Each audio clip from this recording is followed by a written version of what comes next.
It was a cracked exhaust, I think, that ended this session. You had the same problem, I think, in Jerez. Is it the same cause? Was it? I don't know. I'm asking. I mean, was it a similar kind of thing that caused it? I don't think it's worth discussing. We stopped a little bit early, but unfortunately, I think we got some running under our belt, and we're learning more and more about the cars we're going on. We're not that concerned at the moment. This is what winter testing's all about, and it was a productive 2 days. We would like to have got some more laps and probably some more knowledge with the baseline that we've got. I mean, there's a lot of talk about how degrading the tyres are. Bob Fernley saying, one-stop races are a thing of the past in the early part of the season at least. What's your impression of things?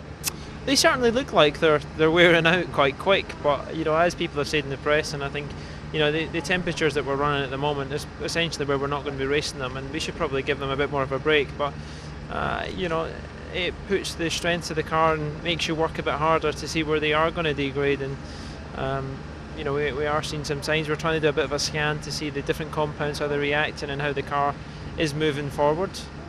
Melbourne is when it counts, and that's where we've got to go prepared, knowing where we are.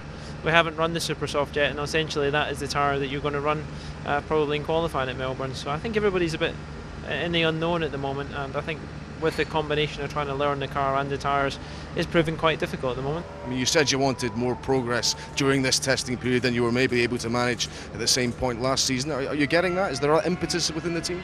I wouldn't say it's knowledge. I think it's probably just arriving in better shape than we are. We did the best we could last year, but it's about having a stronger car. It's about having a better package, and essentially as we're bringing bits to the car, new bits each day, as I suppose everybody is, it's about making sure they are doing what they should be.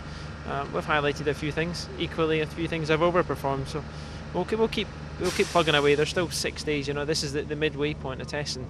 Just hopefully the guys that when they drive the car over the next few days, they can learn a bit more and get some more miles under their belt. Just finally, I have to ask you. I mean, Bob Fernley says you might not have your partner driver confirmed until everyone's in Melbourne. Is that any kind of disruption for you at all?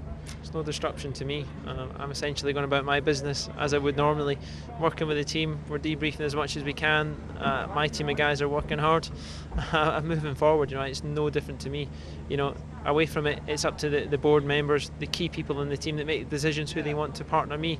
It's not my decision. I'm very supportive of whoever it may be, as long as they're pushing me on and they're a team player. That's the important part. And equally, the two guys that are driving I know quite well, and they've been part of this team for a few years between them. So really, it all counts. Get the mileage under the car. Essentially, if it's their opinion, they'll see where they go.